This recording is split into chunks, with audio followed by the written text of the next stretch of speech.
Okay, this feature, the CFDs, gives the capability of carrying some extra weapons, as we don't have to carry any other tanks on station 4 and 6.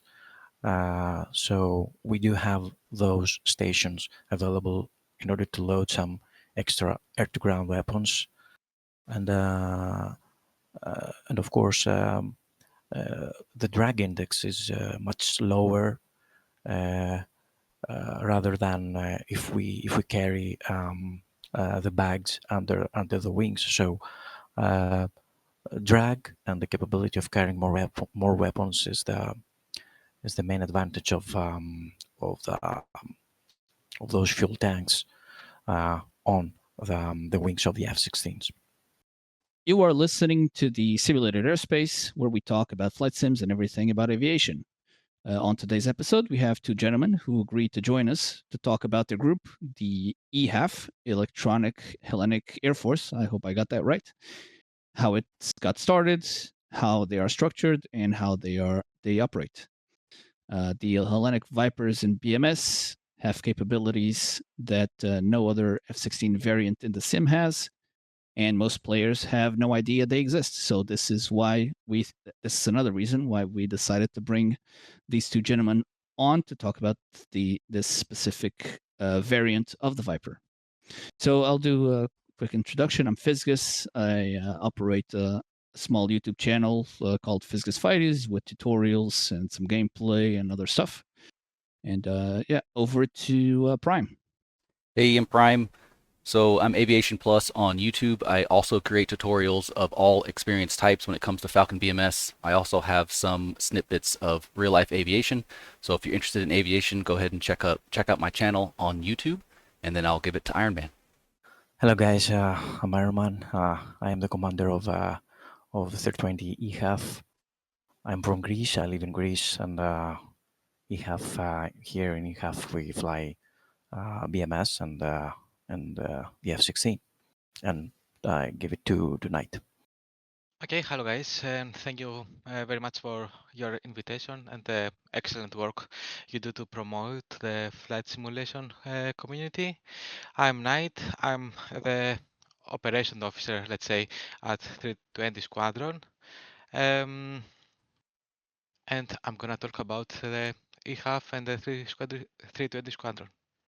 All right, so yeah, we have a couple guests here. So if you are part of a BMS group and want to come on an episode, we'd love to talk to you. So just either go on YouTube, message us in the comments, or on Discord, or message us in the DMs, or even the Falcon BMS forums. You could also get in touch with us, and we'll talk to you if you want to come on the air. So let's jump right into the Greek Viper and talk about its features. Then we will get to know our guests from the e-HAF more on as the discussion goes on. But I do want to touch on the specific F-16 Vipers in BMS. So with that being said, I'm gonna go with Knight. What specific Viper do you fly in BMS, and like what specific variant do you fly in BMS, and what does everybody fly in BMS as well? Is there a specific Viper variant that you fly? It is the F-16 Block 52 upgraded to Xenia 7, I believe. Maybe Ironman is better to explain this. It's a specific version for Hellenic Air Force with some extra features, let's say. But I think Ironman is better to explain the techniques of the aircraft. Okay, yeah. See if we can go over the technicalities and like differences in there. But it's so there is a specific HAF Greek F-16 in BMS, so that's interesting. Yes, there is one. I think it is. You can choose it through the list of the airplanes. I think it says HAF F-16, and there are two versions regarding the program of the upgrade. I think it's the version Xenia 3 and 5. Ironman, can you help me a bit? Yes, the Block 52 is Xenia 3 and Xenia 4. So it's the group of the F-16 of our purchase from LM. So yeah, Xenia 4 is the main F-16 that we are flying in 320. So what kind of features does it have that other blocks don't have, Ironman? All right, Xenia 3 and 4, the Block 52 and Block 52 Advanced or Block 52M has pretty much the same characteristics, a little bit small differences. We choose to fly the most modern variant of this F-16, as most of our F-16s in real life are upgraded. So we choose to fly this. Some characteristics is the Leak 16, which is not implemented to other F-16s of Hellenic Air Force. It's the internal jammer. It's a feature that adds some extra loadout in our aircraft, because we can carry a centerline weapon or a centerline tank without losing the capability of having a jammer. Also, Xenia 3 and 4 has the capability of carrying CFTs, those tanks on the wings, so we can carry some extra fuel, about 30,000 pounds extra, without carrying any external tanks. About Xenia 4, the Block 52 Advanced, we have some smart weapons like J-Shells and JDAMs. And the most advanced thing that carries our F-16 is the radar, as you said before. The V9 radar is the most modern radar in Hellenic Air Force.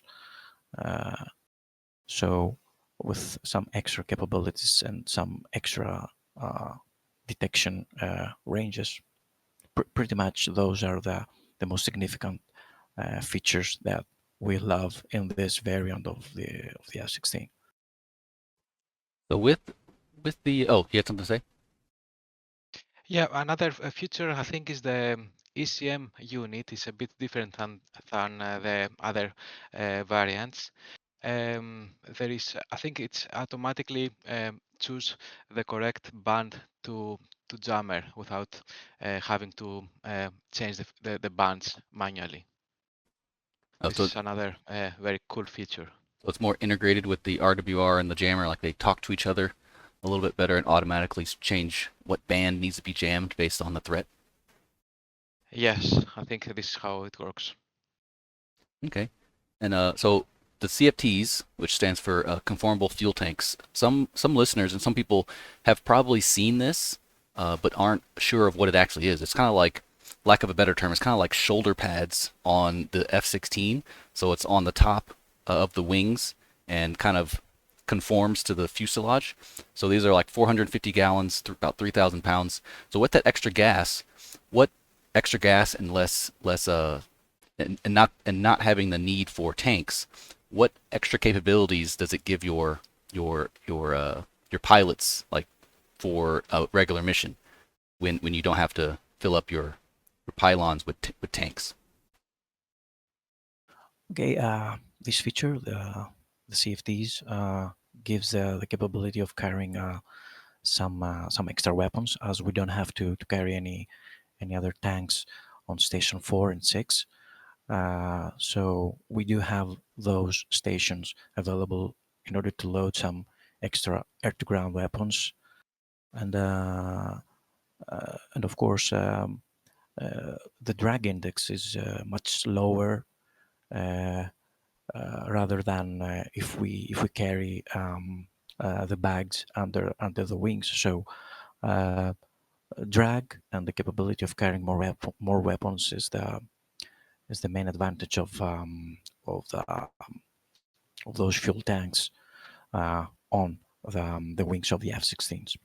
So with the drag being different, do you see any different tactics when it comes to PVR? Like, is there any speed not limitations, but is there any speed, I guess, variables that you would be slower or faster in certain situations based on the amount of fuel that you have?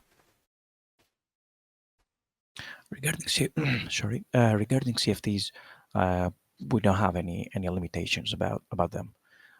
So it's something like we don't carry them. Okay, so no extra drag with the CFDs. So pretty much just extra fuel without carrying the external tanks. This is the main advantage. Okay, and I think you mentioned the EW suite on there. Is there anything physical that's on the aircraft that makes the EW better? And is it? I'm guessing it's internal to the aircraft as well. There's no external pod that's needed. Yes, of course, all the LRUs are inside the aircraft. So transmitters, receivers are inside the aircraft. So no extra drag carrying a pod. So the line station is free, and the capability that Knight referred to is to automatically choose and prioritize the threats that it receives from the RWR, and the jammer selects what to jam. Does it have any other countermeasures? Like, I know in real life there's a decoy on the F-16. Is it implemented in BMS yet? I don't think it is, but have you guys heard of it being implemented? If you're talking about the countermeasures, the chaff and flares that we're pushing the the C-mesh weights in order to release them, the double seat F-16 has a capability to carry double amount of those on the rack, on the dorsal. The top of the rack, the top of the fuselage, there is let's say a rectangular shaped of the body of the F-16, and on this we have about double of magazines of dispensers in order to load the double amount of countermeasures, flares or chaff or anything else. And double the amount is 120 slots for stuff.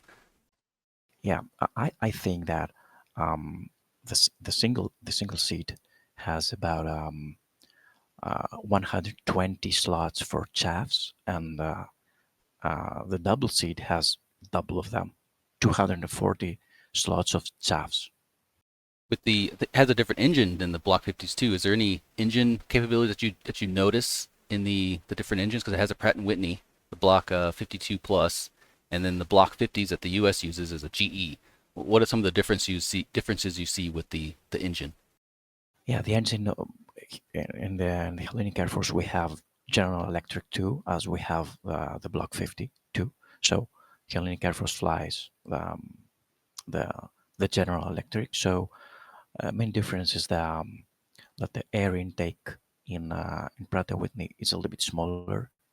So in Block 50, it's a little bit larger. So this affects performance, and I think that this is implemented here too. The other thing on the other side, Pratt & Whitney has a better fuel efficient, especially in high altitudes. But in my opinion, I prefer the best performance. Of course, we don't fly Block 50, we fly Block 52. But I think that General Electric is a very strong engine, and the Viper can go real fast, and superior performance on let's say BFMs or anything like that. But Block 52, it's an avionics upgraded aircraft, and we just fly it for that, regardless if it has a Pratt & Whitney or General Electric. I'm a big RWR type of fan. So I know it uses a different RWR. How different is it when comparison to the US, like the ALR 52M? Is it like different symbology, different sounds? Like, what is the big difference between the RWR interaction with the pilot in the HAF F-16s? Yeah, the RWR, it's not the system by itself. It's a subsystem of the chamber of the IDS, um, which is it's a small LRU, a small device that cooperates with all other devices of the chamber in order to have um, proper jamming to the thread. So yes, it's a whole different system. So new sounds, other symbols on the RWR. So that's why maybe you can see some differences about um, the icon for F-16 or some air defenses. It's a whole new system, so um, it has its own characteristics. What's the main, I guess, role of the HAF? Is it, I guess it's just this multi-role, or is it more leaning towards air to ground because of the options, the amount of spaces it has on the pylons and the distance it can go based on the CFTs, or is it more of an air to air type of thing? Like what is your thoughts on air to air versus air to ground when it comes to the HAF F-16? I think that F-16 is a multi-role aircraft, so it can handle air-to-air and air-to-ground equally, especially uh, modern F-16 with upgraded avionics and with smart weapons. Uh, I think that those F-16s can do a really good job about air-to-ground, but F-16 can carry AMRAAM, so it can be very good at air-to-air too. And it's a very flexible aircraft, so it can handle BFM efficiently. I think so. It's a multi-role aircraft, but it can do great things to all aspects. So that's a good a bit about the airplane because there is differences in the HAF, and it comes to BMS. It's different variations that it has in BMS. But let's talk. Brian, Yes. let me just I just have a quick question to ask specifically about the air-to-air options for this for the Greek Vipers. Yes. In BMS, do you guys have access to the AIM-9X and then the is it the IRST for like a dogfighting missile, if you want to call it that? In BMS, our F-16s can be loaded with AIM 2000 or IRST, which is something like the M9X. I think in BMS it's the same thing. I think. Yeah, that's what I was trying to get at because I think somewhere I've found that's listed on the loadouts, and I wanted to ask, like, in practice in BMS, I'm sure in real life has different capabilities, different features, but in BMS, in terms of capabilities and features, is it like basically functionally a carbon copy of the AIM-9X, or does it have something to it specific to that missile that the AIM-9X lacks? Or vice versa, the AIM-9X might have this feature that the IRST does not have in BMS. Can you explain that? Yeah, we don't fly the M9X, so we don't have we cannot compare it. And Mhm. of course, if we can review all the data files, the missed data file, we could find some differences, but we may don't understand those differences, just by reading text um, on our screen. So uh, as we don't fly the AIM-9X, we don't have, I think, any reference in order to say that uh, has a major difference about those two missiles. Right. Yeah, that makes sense. Yeah, we talked about the airplane, and let's kind of move over to the squadron we're talking about, the e-HAF. So go with Knight. So kind of give a little bit more deeper understanding of who you are, how you got into BMS, and how you got started with the HAF in currently. Yeah, sure. Well, I assume that as everybody, I always wanted to be a pilot. However, a medical issue didn't allow me to follow this dream. So my best uh, alternative is to get into the flight sims. I think the first flight sim I bought was the Janes F-15 and later the Janes F-18. And of course, some Microsoft flight simulators. When I was about 15 years old, I can say. And yeah, I remember like reading the F-15 manual, which was on paper back then, like 300 pages. Regarding Falcon BMS, came into my life when I was in the university, and when I discovered the e-HAF and the 320 Squadron. I remember flying the Falcon 4 Allied Force, and we were trying to fly to the BMS 4.32, I believe. It was the first one I started flying. However, it was difficult to fly the BMS 4.32 because it was very unstable, and with the internet speeds back then, it was almost impossible to fly more than 4 persons online. Yeah, I remember like the standard day trying to fly on BMS was like after 30 minutes in 2D trying to everybody connect. Next, when you enter in the 3D, I remember like do the comms check like Viper 1, do you copy? Viper 1, do you copy? Viper 1, do you copy?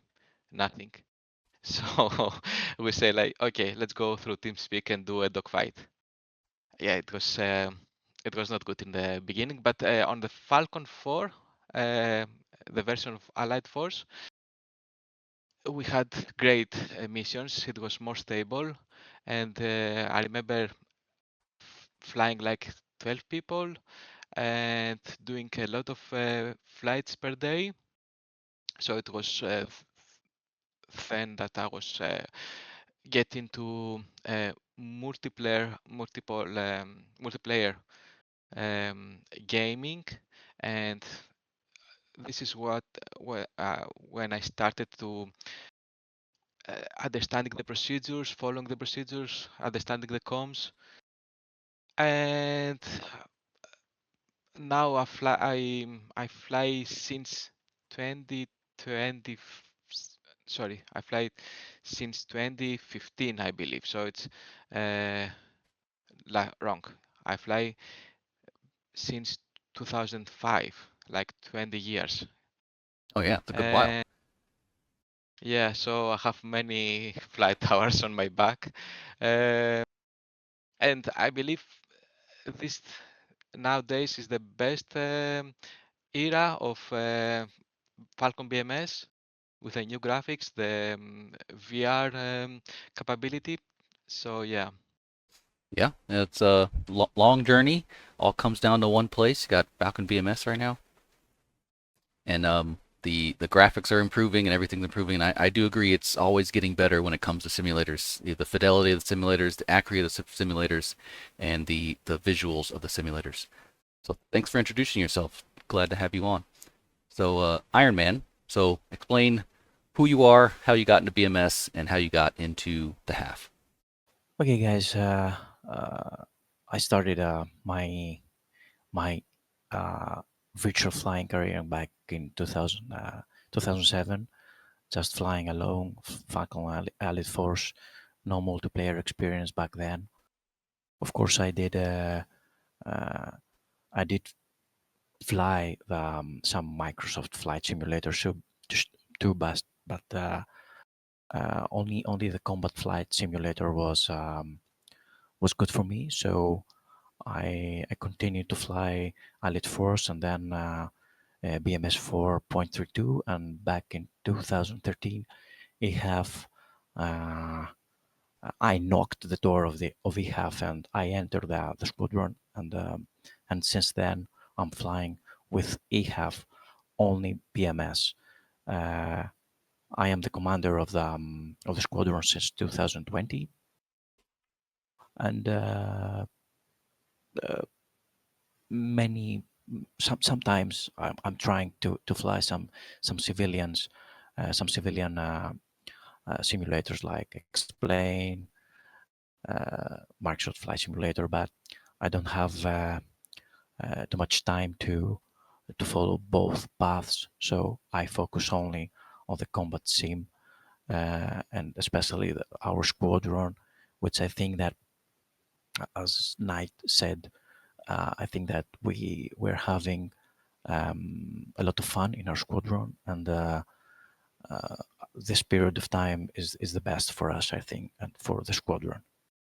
So you mentioned multiplayer experience. So in Ironman, when was about the time you started to be interested in multiplayer? Like where was the line that you drew in the sand of like, okay, it may have happened, may not have happened, but where was like the line in the sand where you say, okay, I think I've gotten everything I got out of single player. I need to start moving into multiplayer. When do you think that kind of clicked in your head to start moving on the multiplayer? Back in 2013, when I discovered e-HAF, I said to myself that, okay, we found a community here that can serve our passion to fly with other human members and not only the AIs. So all this interaction back then, it was like a whole new world for me. So um, uh, e-HAF was something very cool for me, and a great opportunity to fly online, and not only flying online, but to uh, to learn about procedures and all the stuff that Knight referred to. This was a whole new world, and discovering this whole new world, I learned many things, and I become better to what I love to do, because, as Knight said, I want to be a pilot, but I didn't. Um, uh, I didn't get it there. So um, this way, um, uh, we can serve our need to uh, let's say uh, experience one part of flying. Yeah, at least experience part of it. Might not feel the physical and G's and stuff, but you can still get the mindset and the emotional, I guess, like experience you get with flying. So you can still apply all those things in there. Um, Knight, when you started flying in multiplayer or single player, like what kind of, how did you learn BMS? Was it videos, manuals, by yourself, or with other people? Maybe you had some like one-on-one training, or how did you start learning BMS like when it started to like really accelerate? Well, yeah, as Ironman said, like flying multiplayer is a whole new world. Like it's very different. It's much more exciting and much more interesting. So uh, I used to play like single player flight sims like Jane's F-15 or Jane's F-18 and Flight Simulator. But when I went to university and I found that I had some time to spare, I searched a bit about if there is anything, any community that flies with flight sims, and I found about they have. So I entered. I met some people there. They were very good um, friends there that we still communicate. Um, they teach me a lot of things about tactics, about the airplane. This was during normal flights, not like a structured training. However, back then they offer a structured training like a big course. So because again I had time back then, I enrolled to do the training. So this was the time I learned more about uh, the the F-16, the mechanics, the systems, and everything about F-16. So this was a more structured training, and I'm glad that these people helped me, and I try to help other people too, now. And yeah, this was my first steps into the flight sim. And nowadays I don't even fly like a single player. I only fly multiplayer. Yeah. Basically, once you get into multiplayer, it's really hard to get back into single player for a prolonged period of time unless you're practicing something specific like ILS landings, air to air refueling, or pattern work or stuff. But when it comes to like learning with people and learning from them, and definitely in the debrief, that's where you really get all of your information from. But but yeah, that's some good stuff when it comes to learning because people can read the manuals all day long, all night long for years, but there's nothing like flying with someone else and giving them their actual lessons learned from how long they've been flying and implement it onto you so you can learn yourself. Yeah, I totally agree. All right. So about the e-HAF, do you know? I guess you, from what I can tell, you guys joined the group already existed. But do you guys know historically how it got started? How it the first group of people got together? I think I know actually that it started on 2004. It was a community of flight aviation fans, and specifically for the fans of the Hellenic Air Force. And under this website, let's say, they created a subgroup of flight sim enthusiasts, and they form like the 320 squadron. So if you need the date, I think 2004 was the start of the 320 squadron. That's makes, I guess, you guys or the group itself one of the, I want to say, maybe one of the oldest groups in existence that still operates in BMS, kind of more or less, right? So I think it's pretty evident. But who are some the people who compose your? Where are they from? They're mostly. The majority of people, of course, is from Greece, but there are other people like who who are Greek, but they work in Europe. For example, I work in UK. There are other people who work from Switzerland or Germany. So, but yeah, the majority of people are Greek people. I see. Yeah, that makes sense. And how is the group structured? Like, do you guys do? Are you guys group with ranks? Not really. Can you tell me a bit more about the structure? Well, there is, let's say, a leadership team, which we are 5 people in the leadership team, and we cooperate between us to organize the training program. We'll organize the events that we're gonna run by 320 or the events that we're gonna participate. So these 4 or 5 people is the leadership team.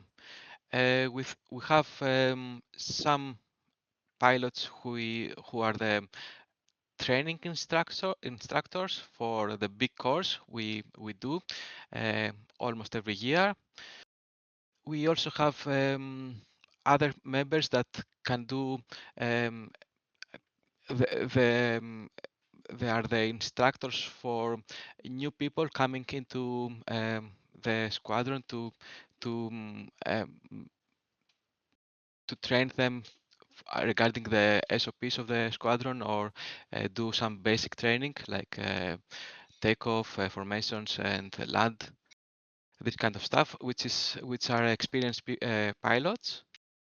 And of course, we have our standard pilots, uh, which who is the people who have already passed the the first training, like the basic training regarding the takeoff and formations and the SOP familiarization.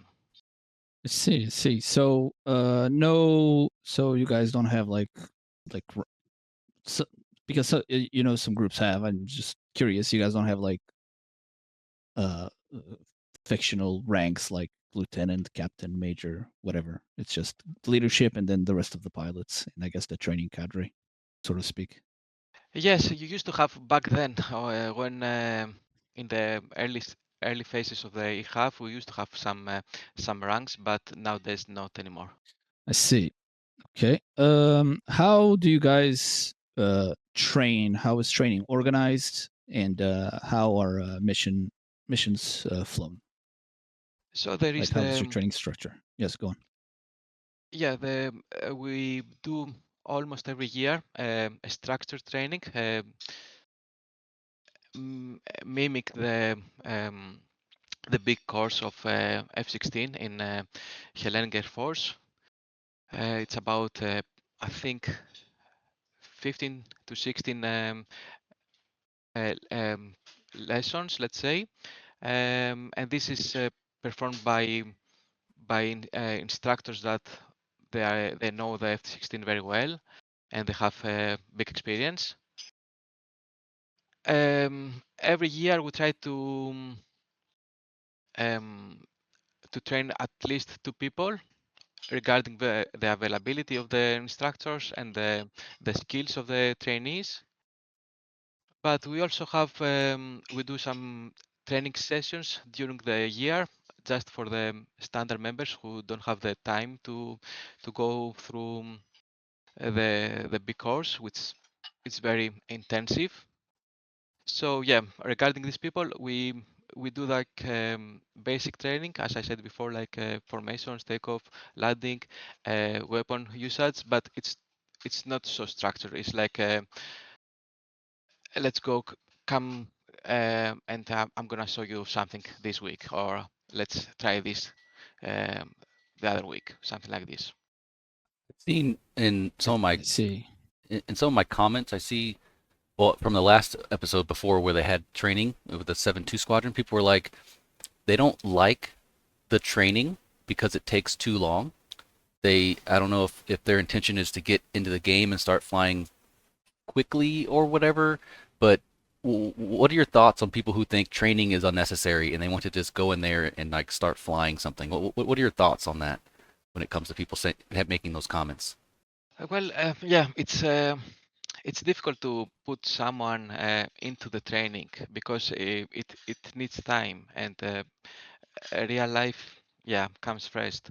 So we try to be flexible and give the opportunity for this guy to fly with us, but at least to follow some standard procedures.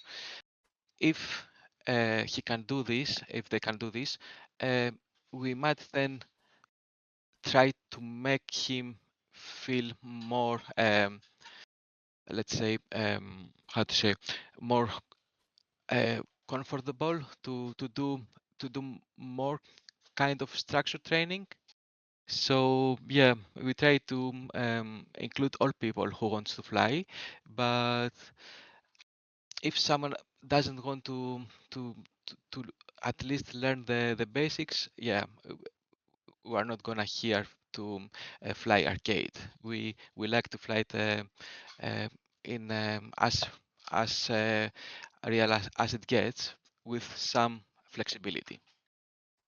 Yeah, that's what I kind of tell people as well, where there's always a baseline of training. So if you have someone who has this mindset of like, oh, I can just get in and do whatever I want and just be free to do what I want without the training. One way to kind of do that, and it might omit their interest, is to put them into a mission, and then it would open up their eyes to say like, you don't know a lot of things, and them being in a mission with 12 something people, it immediately clicks where it's like, I'm in a position where I probably don't know as much as I thought, and that could be demoralizing for people.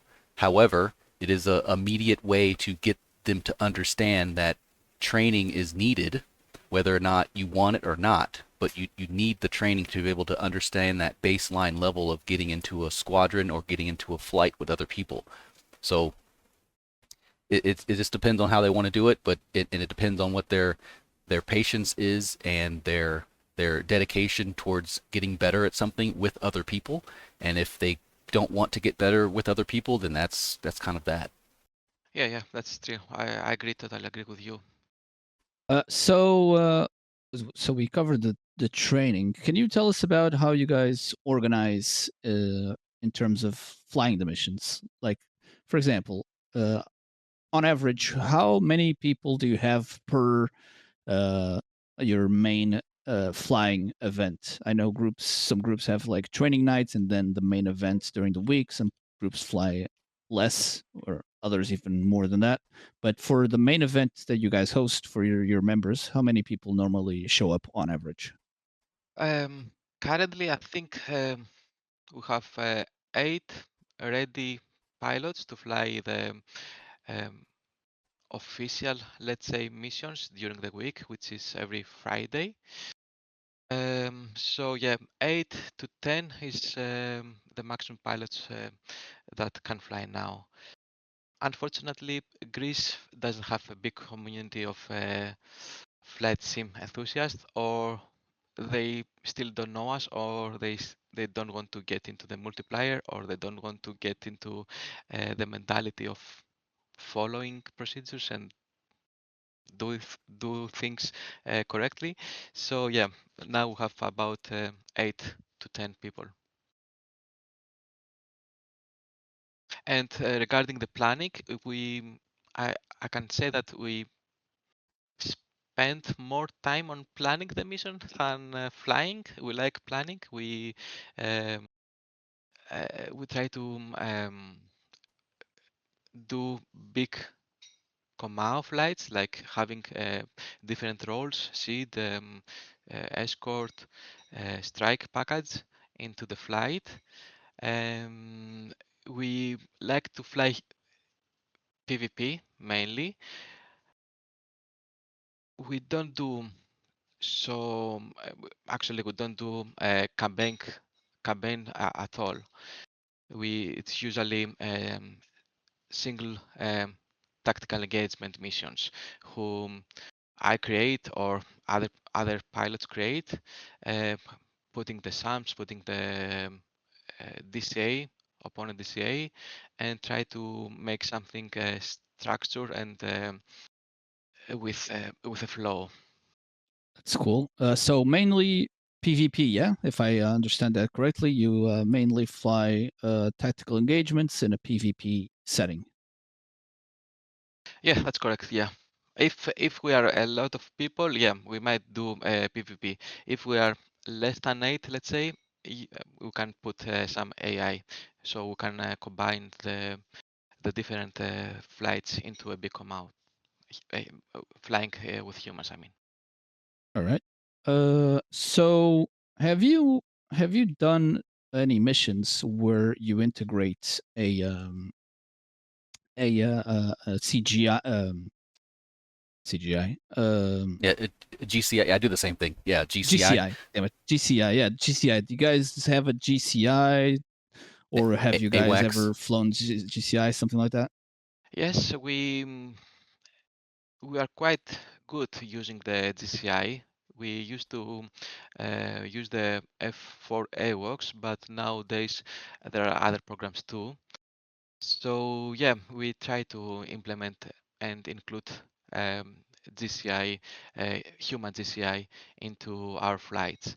However, again, because we are not so many, sometimes it's better to have more human pilots flying the F-16 than one standing outside and do uh, the GCI controller. However, again, even if someone flying the F-16, um, he we try to use comms simulating GCI, like for example, when we take off and leaving the departure frequency, we change to GCI, and someone from the flight will pretend to be the GCI controller, so we do the check-in. But yeah. Yeah, that makes sense. Sometimes to generate enough pilots for a package, and BMS groups traditionally aren't very good. Not very good, sorry. Not very large, not very numerous. There's more of a priority, which makes total sense of actually putting people in aircraft instead of having someone just sitting there and providing GCI. As useful as it is, it's more important to have like people in aircraft. So did you guys ever participate in like well, I know for a fact you guys participate in large events with other communities and other groups. Can you tell me some more about those, like the ones you've hosted and the ones you were invited to participate? Okay. Yes, the main event, the main big event of our squadron that we host is the virtual e-HAF exercise every year. This is a big event, multinational event, an annual event. So this is our main event uh, where we fly a lot of people from many countries, and we are organizing this kind of event since 2020. Of course, we can participate at we participate to other PVPs that other squadrons host. Like this period of time, we're going to fly with a French squadron, something like a mini campaign, which is going to start in 4 days. In the past, we had some cooperation with the UK, and we participated in virtual TLP, which was a great experience for me because I was a student, and the next year I was an instructor in the virtual TLP, and uh, nothing, no other events that are programmed. Only the virtual e-HAF exercise we host, and other events that other squadrons are organizing. See, how about like so you like events for with red flag and stuff like this, these bigger PvP events. I assume that's something your group partakes in and has been a part of. Strangely, I think maybe Night remembers differently, but I don't remember to participate to any red flag event. Maybe we had a formation uh, that participated in some Falcon online events, but not red flag. I think I don't know. Night, do you remember anything? No, I don't remember flying the red flag, and I don't know when they do it. And maybe it's the time difference is a bit restricted for us, so that's why we haven't participated.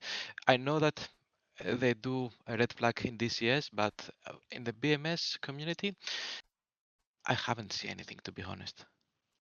Yeah, there's not.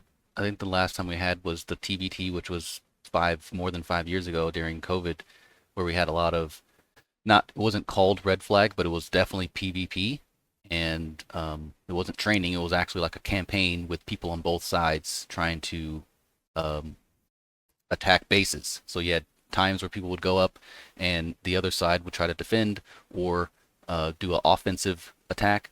So that was basically the peak of BMS right now when it comes to red flag quote unquote experiences and PvP type of stuff. So now, since you guys primarily your focus is on PvP, I would like to ask because I made some missions myself, but I prioritize different things because and when I put packages together is on a PvE environment.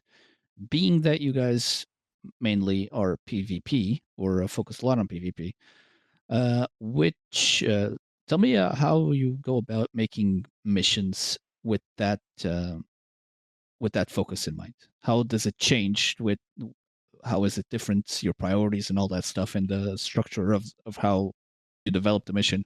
How is that different from someone that's creating a PvE type mission? So when we're trying to settle a big mission, we're gathering up about 4 to 5 people experienced people in our squadron in order to discuss about what we want to learn, what are the main objectives, and of course our main objective is the cooperation between squadrons. So this is the big deal for us, in order to cooperate, to plan properly, to communicate each other, and try to fly first of all safely, because we are trying to simulate real things in our squadron. So we are considering about safety first, and after that we're trying to establish procedures, new procedures, follow them strictly, and after that we are trying to find tactical objectives in order to define them in ATOs, and after that we're giving the ATOs to the blue and the red side, or anything like that, and try to see how this goes, because when one people or two are publishing an ATO and uh, are doing all this stuff in order um, to conclude to some lesson learned, when the ATOs uh, are executed by other people, other things comes up. So this procedure is very fun, and this is why we are focusing so much in this kind of missions and this kind of events, because this is very dynamic. Uh, we don't know how other people thinks about uh, planning a mission, because when somebody uh, is writing an ATO, uh, he's at the same time he's planning the mission in its head, but this planning is going to be different uh, from the actual planning from another guy. So this is the fun. I have fun doing this. So uh, I don't know if you are referring to this. No, I was like mostly talking about asking about like for the mission creator themselves, what is some things they keep in mind? Is there any specific considerations they need to consider? If I'm talking if I'm not talking gibberish, but yeah, more about that sort of thing for the person that's creating the mission, like in the TE and the mission editor, instead of like not as much for the person doing the ATO and all that. Yeah, those two persons are the same person. So the person that is creating the TE, it's the same person that wants to see some things during flying this particular mission. So this is those things are connected in our squadron. So when Knight is creating a mission in mission editor, and is trying to put all the aircrafts in specific places and try um, to deploy some tactics, he thinks about what I want to see through this mission, what I want to teach, let's say, to those guys that are going to be in the 3D fly this mission, what surprises, what difficult situations, etc. So I think that those two persons are the same person in our squadron. I see. Yeah, go on, Knight. Go on. Regarding the technicalities of creating the mission, I think the major issue is that if you put humans uh, against humans, you have to be sure that they're gonna fly and take off around the same time. So you don't want the one flight to uh, take off like 30 minutes later. So they have to wait in 2D map 30 minutes. So this kind of small details you have to plan ahead. Um, the flight time, the takeoff time.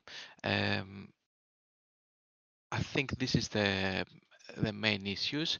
On the good side is like you don't have to be very specific on your timings. Like if you can't just say that, okay, first takeoff time is like 8 o'clock. Do not pass the FEBA before, let's say, 8:30. And that's it. They can do whatever they want. You don't have to plan the steer points. You don't have to put the load out. This kind of stuff is are more easy if you fly PvP. So you're kind of giving the, I guess the package commander on each side / the flight leaders to be able to plan what they need to do based on what needs to happen. So I guess you have DCA type of stuff. You have some OCAS type of stuff when they're trying to attack an airbase, and then the DCA they're trying to defend the airbase. Is that the kind of missions that you have in your PvP type of missions? Yeah, usually it's Comao, like OCA against DCA. So we have usually we have a target to hit with a very restrictive TOT, time on target, and the DCA tries to protect the area. So yeah, DCA knows they don't know the target. They have to stay in to protect the area for a full time, let's say 30 minutes, 45 minutes. And during this time, the Comao has to kill or suppress any air defenses, um, kill any enemy DCA, and strike the strike package to hit on time. So, in your experience, making missions and actually conducting missions in a PvP versus PvE environment. So basically, the environment like AI and the actual humans. So you're going against them differently. What are some of the differences between conducting a mission with humans on the other side attacking you and conducting a mission with AI on the other side attacking you? What are some of the different tactics that you could use or you need to know based on those differences? I would say that humans are more dangerous. They do things that you do not expect. So you have to be more vigilant and be aware that someone might split and go on the deck just to hide from you. You have to plan for many uh, how to say, you have to plan for many scenarios regarding how you're gonna defend or how you're gonna strike the target when you have humans opponents, because they might choose to take off later, or they might choose to do something that the AA cannot do. It's different dynamic, and people you do things more. It's less You're less able to predict what they're going to do because they're humans, and they could do a lot more things than AI does. That's Yeah. something that I wanted to now that you mention it. So basically, you are trying to get everybody in the pit at the same time, but their actual time of getting in the air is up to them. Or do you have like a hard limit of you need to be up at, I don't know, 30 past the in time of cockpit, or if that makes sense, you need to be up at this in-game time. How does that work? Is that up to the pilots or the mission commander for whoever is leading that flight, or how is that done? Yeah, usually it's a mission director who organized both teams and put some rules um, to prevent these issues, like waiting for an hour just to for the opponent to be shown in your radar. So we put some restrictions, some rules. So yeah, one of the rules is like first takeoff time might be 8 o'clock and the last takeoff time will be 8:30, or the TOT time should be like 9 o'clock. So everybody has to be in the air, and so you can achieve this time. And again, we give a full time for the DCA that is like for 8:30 until 9:15, so they can cover the TOT time of the OCA mission. This kind of rules have to be done, because otherwise, yeah, you cannot. You might not fly in the same time or in the same area. So yeah, there's no point. Ironman, with your knowledge of the airplane, I'm guessing you give both sides the same type of airplane, or do you change up the planes? Like they have 15s, they have regular US aircraft, or do you have basically both the same sides having HAF aircraft, or do you kind of change it up a bit when it comes to humans? So when we're flying internally in our squadron, all pilots are flying the same block, the same version of the F-16, the Block 52 advanced, because we fly this type of aircraft. But when we have a big event with other pilots from other countries, I always ask them, what type of aircraft do you need, or do you fly, in order to put the specific aircraft during the event. So no restrictions. Everybody chooses whatever he wants. So is internally your squadron, so everyone flies the HAF uh, uh, F-16. So is there anybody who regularly flies something else, or is it strictly the F-16 from Greek, or do you try to introduce different aircraft to other people so they don't see it for the first time with a human, or how do you kind of get used to other aircraft going against other aircraft? To be honest, we really don't fly other type of aircrafts. Not because we have a strict rule in our squadron, but maybe we're not interested about flying another aircraft. Back in 2020, we used to fly the Mirage 2000, but now I think that we don't fly any other aircraft rather than the F-16. Uh, I'm saying again, it's not a rule, but it's something that we're doing right now. We are flying only the F-16. What are some like if you were had a unlimited amount of, I guess, resources, what other features would you give the F-16, the Greek F-16 in BMS? Um, I don't know about the specifically about the F-16 and its systems. Um, I would rather ask for BMS features. Something like, um, let's say, after landing to reload your aircraft, or uh, some features that help us um, to execute some training scenarios. Let's say, um, instant refuel while flying, maybe, because those features can, although can be arcade, but can be used to something more um, realistic during flying. So I don't know if Knight wants something extra for the F-16. I am happy with the aircraft right now. Of course, every upgrade, it's more than welcomed to the F-16. I don't know how many systems remain to be upgraded, comparing the real one with the one that we are flying in BMS. But um, because I'm not aware of that, I want some extra things regarding BMS, and uh, that's it. Some features that can add some extra realism and some scenarios that we have in mind. And Knight, do you have any ideas or any suggestions for No, F-16 or something?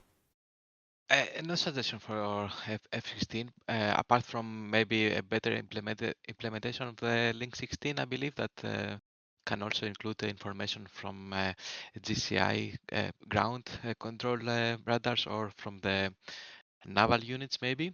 But yeah, I don't complain. I think it's very well uh, established and complete system.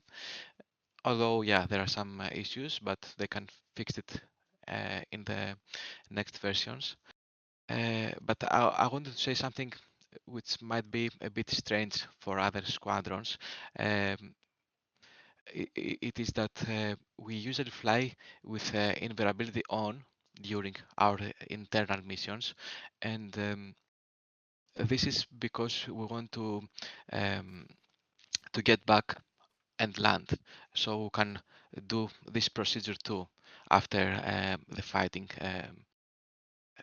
section, let's say, after the air-to-air fight or whatever. So yeah, I think this is a bit strange for other squadrons, but we do it just for training, and we have some extra procedures that when we get hit, for example, we have to go to a specific area, maybe do a rejoin, or maybe just go back to the base and land if you are hit. Yeah, what that reminds me of with the CATMs, so the blue missiles, the captive carry CATMs.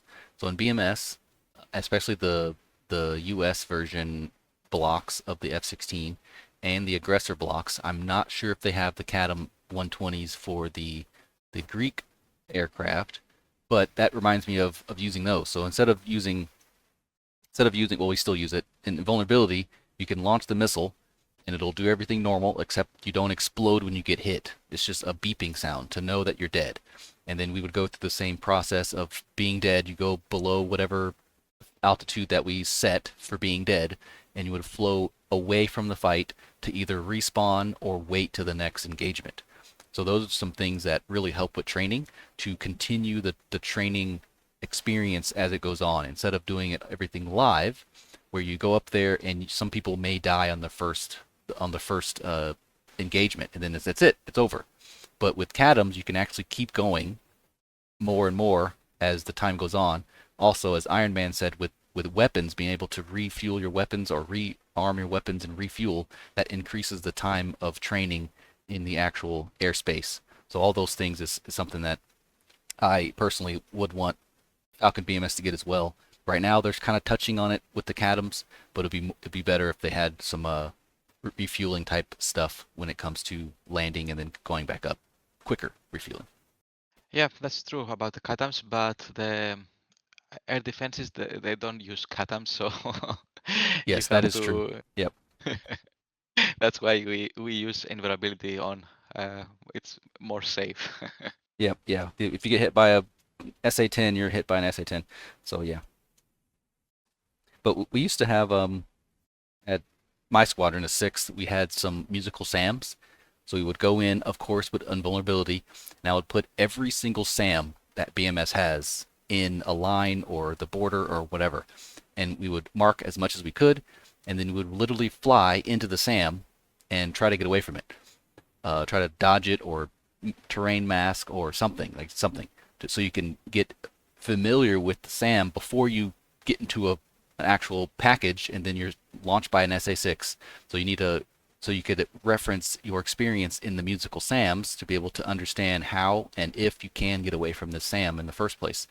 So that helps as well when it comes to getting familiarization with SAMs, because there's nothing like flying around, a 6 pops up, and then like 3.5 seconds later you get launched on, and you're like, what do I do? But if you do the musical SAMs, you can kind of have an understanding of that, how to get away from it, and plus we go over how to maneuver around SAMs and stuff. But there are definitely some SAMs where you can't get away from, like the SA-11 and SA-17, unless you terrain mask. But when it comes to dodging and outmaneuvering them, that's probably not going to happen. Have you guys, I know the Greek has SA-20s, or the theater has SA-20s. Have you messed with SA-20s currently in your missions? Pretty much yes. Some of our members are very fond of them, so they're creating missions and they're putting them around. Of course, it's a very here in BMS, it's a very difficult SAM to deal with, and the only way is the way that you you mentioned about do some terrain masking and try to let's say examine the terrain in order to find a safe way to penetrate the the wedge of this air defense, and try to do something like a loft or something like that in order to sneak out, release your weapons, and just go down again to terrain mask and go away. This is something that um, it can be done. We do uh, against the say 20s, but it's pretty much difficult SAM to deal with, I think. And I think maybe some of the viewers are not familiar with the SA-20. So if you could, I know about a little bit, did some testing on it because it's new in 4.38. Kind of go over the differences between the SA-20 and let's say the SA-10 because that's its closest like relative. If you could go over like a little bit of the differences that you have experienced in BMS. We really don't have uh, any any reference about the comparison between them. Uh, uh, I think that we didn't fly the SA-20 since 4.38 came out. I don't know if Knight has a better experience about the SA-20s in the particular version of the BMS, but I don't have any any to refer to about the comparison between those two. Yeah, and for me, I don't know the difference. I know that it's more lethal and it has more, um, the engagement range is longer, but apart from this, yeah, I don't know about the missiles, the speed or the height or anything else. Yeah, just in because I'm curious of what it is, and I'm thinking about making a video of it. But right now, it's just super deadly. Like you can't do anything about it. But in a nutshell, it is basically an SA-10, but it's like twice as the distances and range is like twice. So the SA-10 is like 50 so miles. The SA-20 launches at 97 miles. So you get near it, and if you keep flying straight, it'll launch at you outside of its ring because it knows you're going toward it. So the missile goes to like 80,000 feet, Mach 4 or whatever. So you have a couple minutes before you explode, but it is a super deadly missile or SAM in general, and it has a range of like half of a theater. So basically, if you see a BB, which is the big bird, also the 20 on the RWR, it shows up as well. So if you see that at all, period, if it's spiking you, if it's just there, just chilling, you have to assume it launched at you. And you need to, before the 2 minutes is up, you need to be going the opposite direction for terrain masking, which is breaking that line of sight between the missile or the launcher slash radar and you. So if you break the line of sight between it with the terrain, then obviously they can't lock you up when you're being blocked by the terrain.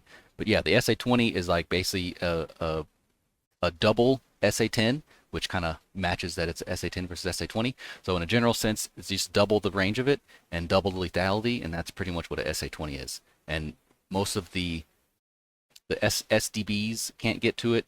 The only thing that can get to it is JSOWs, maybe. That's if you know where it is, and usually you don't know where it is. But yeah, the SA-20 is definitely something that BMS has, and it's super deadly, and I don't necessarily like it. One, because I don't understand it, and two, not really any missiles or weapons can reach it without getting schwacked by it. So if anyone is interested in joining you guys, and mainly Greek people and Greek-speaking people, where can they find you? How can they get in touch with you to be a part of your group? Uh, we have a person in our squadron which is who posted some videos. So uh, mainly YouTube videos are promoting our squadron, and I think that here and there some some post in Facebook, maybe about our Discord server. So this is a way about interacting as other people interact to our squadron. We have a site, we have an internet, we have a website, but it's very old and we don't use them. We don't use it since you can do everything through Discord. And of course, Falcon BMS forum, which is the forum of the whole community. We post there every year for our exercise, and through this, all BMS community can read about us and can see us doing our stuff annually. All right, cool. So you mentioned the virtual e-HAF 26. I hope I didn't butcher that pronunciation, and if I did, I apologize. But when is that taking place this year, and what can you guys tell us about this year's event, if you can share any details about it at all? If you can't, that's fine. Yeah, I think it's a little bit early to think about the particular exercise, the virtual e-HAF 2026. I think it's pretty much early, but the concept is the same.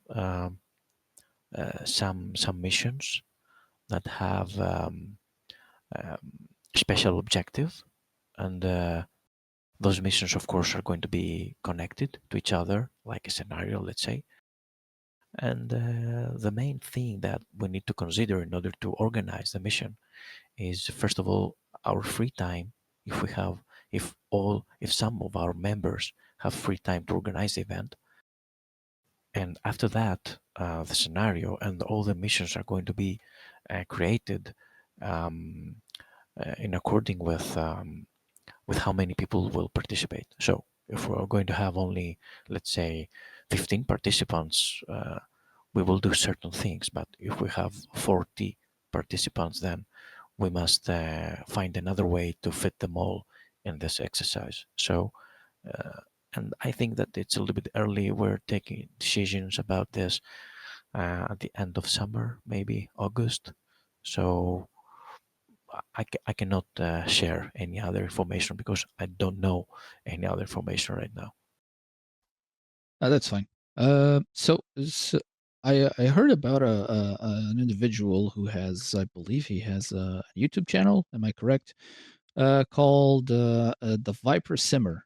Is that part of your group, or is it someone that's external to you but joins for your events? Can you tell me a bit about them? Because from what I saw, he has very nice cockpit that he built. Viper Simmer is not officially in our squadron. It's not flying with our squadron, but we flew together in the virtual e-HAF exercise 2025, and we flew some sorties together, again here and there, but not something that is every week or every month. Okay, but I know that his YouTube channel is very well organized and has some good shots about his videos, and very good job. And he did a very good job indeed while he was flying in our exercise. And his airplane, and he focuses on the Greek aircraft. So that's the thing that we kind of thought was going to be a correlation, but it seems like you guys just through passing have flown around each other. But he's not like a person who is there a lot, because he has his passion towards the HAF Air Force, and his whole cockpit, real life cockpit setup is based on the Greek F-16. Yeah, we're talking about the Viper Simmer, correct? Yeah, Viper Simmer. Yep. Okay. Yes, indeed. So you mentioned there's a presence for you guys in YouTube.